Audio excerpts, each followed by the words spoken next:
Hi friends, ఎలా ఉన్నారు? నేను దోస ఊరగాయ చూపిస్తున్నాను. దోస ఆవకాయ అంటే ఆవపిండి కలిపి చేస్తారు అందరూ. ఇది ఊరగాయ. ఇది మా అమ్మ వాళ్ళ స్టైల్ అండి. మా ఫ్యామిలీ మెంబర్స్ అందరికీ తెలుసు ఈ దోస ఊరగాయ.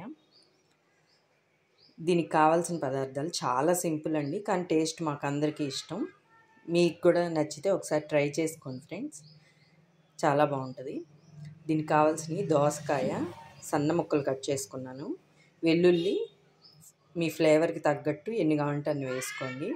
నాకు వెల్లుల్లి ఫ్లేవర్ అంటే చాలా ఇష్టం, అందుకే నేను కొంచెం ఎక్కువే వాడతాను. వెల్లుల్లి కచ్చాపచ్చాగా దంచుకున్నాను పొట్టు తీసుకొని.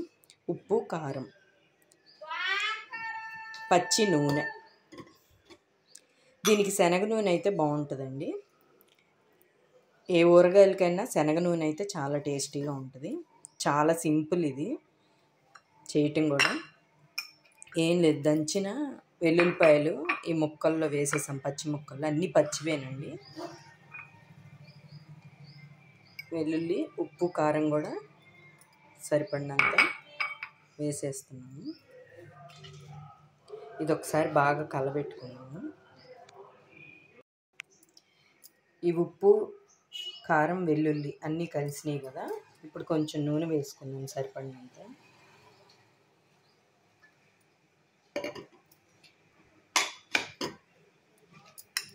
నూనె కూడా వేసి బాగా కలబెట్టేసుకున్నాం. అంతేనండి, నూనె కూడా కలుపుకున్నాం కదా. ఇంకా దోస ఊరగాయ రెడీ అయిపోయింది. ట్రై చేయండి ఫ్రెండ్స్. ఇది కలుపుకొని వేడివేడి అన్నంలో నెయ్యి వేసుకొని ఈ ఊరగాయ కలుపుకొని కొంచెం శనగపొడి ఉంటుంది కదా, అది కలుపుకొని తినండి ఫ్రెండ్స్, చాలా బాగుంటుంది. వట్టిపప్పు కూడా బాగుంటుంది దీని కాంబినేషను. ఇది ఒక గంట ఊరితే చాలండి, ఇంకా మనం సర్వ్ చేసుకోవచ్చు.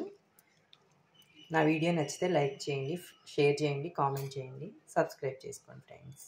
బాయ్.